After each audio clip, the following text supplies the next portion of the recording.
I'm sure a lot of folks here today are familiar with the name Mario Puzo, or at least Puzo's work. The Godfather novels and the films directed by Francis Ford Coppola, which they inspired. So back in the 1990s, before Puzo's death, he was interviewed by Terry Gross on Fresh Air on NPR. You all know that show. I think a lot of you do. She's great, right? Terry Gross, amazing interviewer. And when he was interviewed, Puzo told this absolutely incredible anecdote. Like, it's an anecdote that I've been thinking about for a long time, because it just sort of got me. But I have to give you a little bit of background first, okay? So, Puzo's a novelist, right? That was his calling in life. But he didn't really know much about screenwriting. It wasn't part of his thinking or his training. And in fact, when he did his first draft of the Godfather screenplay, it was like 400 pages. And he had to get a bunch of help to edit it down. You know how novelists are. They just write and write, some of them. You think some of them get paid by the word, right? So he wrote this really long screenplay. He had to get help editing it down to something that was much more serviceable. But despite all that, he would go on to win 2 Academy Awards for Best Adapted Screenplay for the first 2 Godfather films, which is not bad, considering that was literally the first screenplay he ever tried to write. Kind of amazing. But still, Puzo said, he didn't feel like he really knew what he was doing as a screenwriter. He'd never been trained in it. He'd never kind of picked up best practices. So after he'd written those, this is a true story, at least that he told, after he'd written these 2 Academy Award-winning screenplays, he went out and he went to the library and he got a bunch of books on screenwriting. Seriously, to teach himself how to do it better, because he'd had to have so much help and he didn't really know how to proceed, and he wanted to write more movies. He thought that was fun. And he told Terry Gross that he opened up one of these first books on Screenwriting 101. And the book said, if you really want to understand how to be a great screenwriter, you should study The Godfather, Part 1.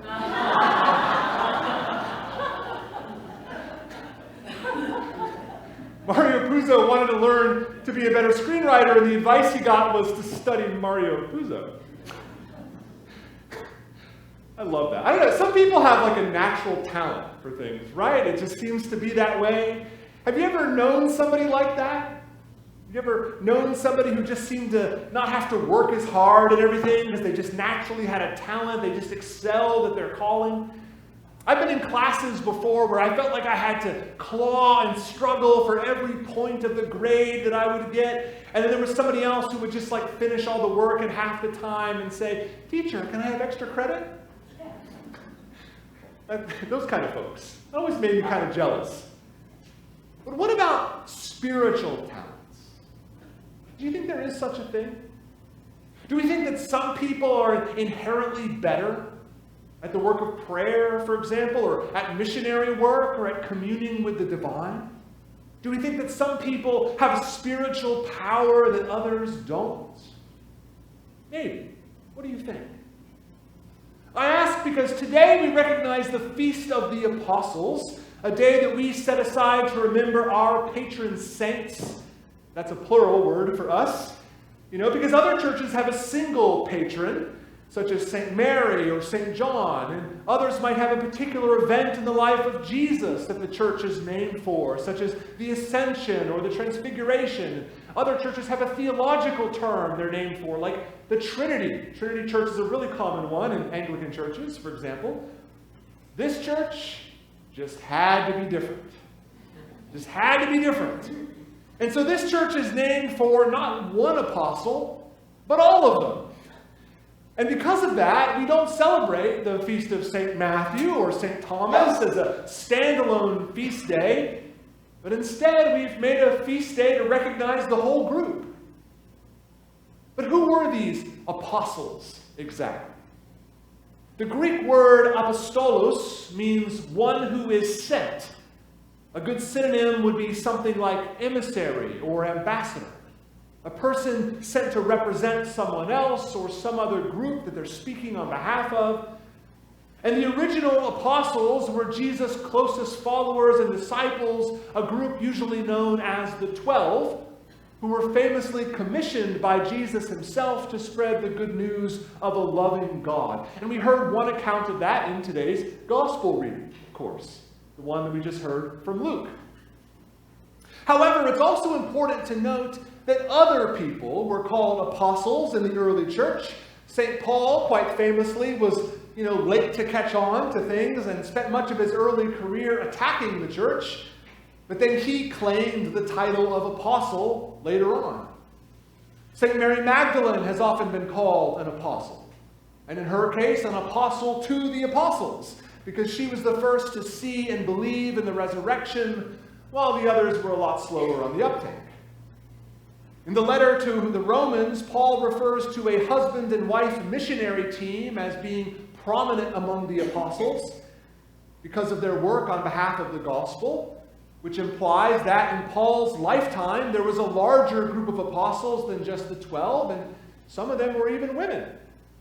And all of that is great. All of that is amazing and good and fascinating.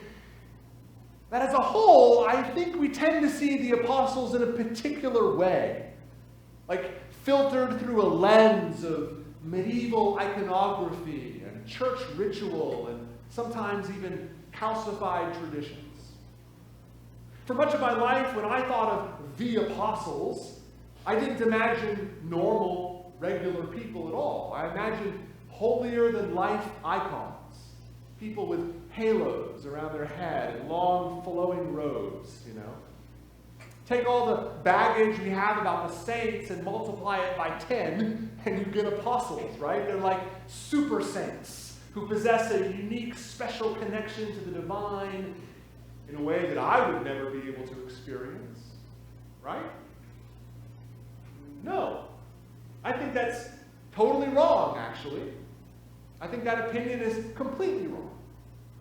The interesting thing is that none of the apostles, the people who were Jesus' closest disciples, the people that were given that term apostle in the first century, in the time after Jesus' resurrection, none of those folks were particularly special, really at all. If you did a census, the single largest former career was fisherman. That's what it was. One of them was a tax collector.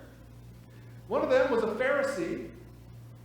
Another, who's called the zealot in the gospel today, might have been a partisan or a revolutionary. That's about as colorful as it gets. By and large, they spent their time smelling like fish by the Sea of Galilee. They were folks without any formal education to speak of, at least most of them. They were members of an ethnic and religious minority. They were marginalized within their own nation as non-citizens, for the most part, non-citizen members of an occupied territory. To be very blunt with you, the apostles were mostly nobodies from nowhere. And yet. Those are two very important words, and yet. Because like Jesus himself, the impact of the apostles was far greater than their wealth or their social status would have generally allowed. They had made an impression. Both Peter and Paul traveled the known world to spread their message, even to the city of Rome and to the heart of imperial power. And both of them died there. Bartholomew took his message to Turkey. Andrew may have traveled as far as modern-day Ukraine and Russia, according to some sources. Matthias walked the long, hot road all the way down to Ethiopia. James sailed hundreds of miles to Spain. One tradition places Simon the Zealot as far afield as England and North Africa. Thomas famously outdoes them all by earning frequent flyer miles and gets all the way to South India. And by the way, at this time I should probably point out that 11 of the 12 became martyrs for their faith. That's why I'm wearing a little red today, to symbolize that. And yet, they were ordinary people. In fact, they were the most ordinary of people. They were less educated than us. They were less privileged than us. They were less buoyed by modern medicine and modern conveniences. And yet they achieved remarkable things. They did this because of the profound power of faith and a profound conviction in the message that they carried, that God was revealed in the person of Jesus. It reminds me of that wonderful way, I've always loved this, how Paul talks about the church in Corinth, and he says, not many of you were wise by human standards, and not many of you were powerful, not many of you were of noble birth. But God chose what is foolish in the world to shame the wise. And God chose what is weak in the world to shame the strong. You see, in God's kingdom, the old rules are out the window, and the expectations are all reversed. Like we heard in the gospel today, in God's kingdom, it is the poor who are blessed, the hungry who will be satisfied, and the weeping who will laugh. The apostles were ordinary people, no better off than any one of us, and probably much worse off in many ways. Not a single one of them was ever able to turn on an air conditioner. Think about that. Not a single one of them drove a car to get somewhere or asked a doctor for pain medication. Life was difficult and often short. And I say this because I think there's a persistent feeling that I hear sometimes that the world is somehow worse today than it was, or that things are harder, or more difficult, or more tumultuous than in the past. But just think for a moment about what the world was that the apostles were born into, the world they spoke to. Folks, it was a world where slavery was an unquestioned part of the fabric of society. It was a world where one totalitarian despot ruled with an iron fist and claimed to be a living god. It was a world where women were treated like property, used and discarded into poverty. It was a world where many children never survived childhood due to illnesses and diseases that today are nearly eradicated. It was a world that was filled to the brim with warfare and injustice. Just to give you one tiny example of the world that I'm talking about, in the year 73, which was just a few decades after Jesus' execution, and right in the middle of the time when the New Testament was being written, there was a gladiator named Spartacus who led an enormous revolt against the Roman Empire. I'm sure you've probably heard the name, maybe you've even seen the old movie. The Romans, by the way, called this the Third Servile War. That's how the Romans described it, because it was the third major revolt of enslaved people within the empire. Well, it didn't go well. It ended in disaster for the rebels, and the revolt was brutally crushed. And Roman historians tell us that 6,000 of the rebels were crucified along the highway between Rome and Capua. And folks, that event, that horrifying, brutal event, happened literally during the lifetime of all of the apostles. Imagine that. I don't say that to diminish our modern problems, of course, but just to give context to what I think is an eternal struggle that we are engaged in. In this world, there will always be despots with iron boots, and there will always be warfare. And there will always be injustice. And now, 2,000 years later, we also have our share of problems. We have a world that seems at times to be fraying at the seams. We see wars and rumors of wars. How does the church grow in love and service and abide in peace? Well, ask ourselves the question. How did the apostles live in their own broken and unjust world?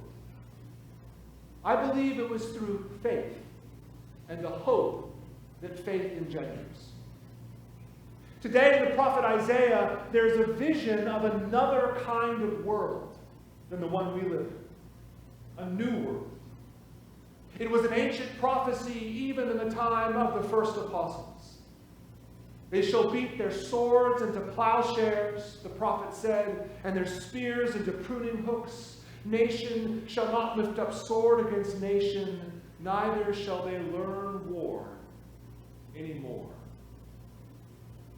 It's a vision of a world united in peace under the banner of a loving and saving God who makes the lion lay down with the lamb. it was that world, the hope of that world, and the faith that God could make such a thing true, if not in this life, then in the life to come. It was that hope and that faith that drove them, I think. I think that should be our hope, too. Our faith, too. They were just ordinary people, and so are we.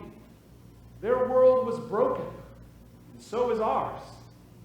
And if they found courage in the hope of God's promise, if they found hope in the face of despair and strength to resist evil, can't we as well? Can we have the same eyes, the same hands, and the same hearts?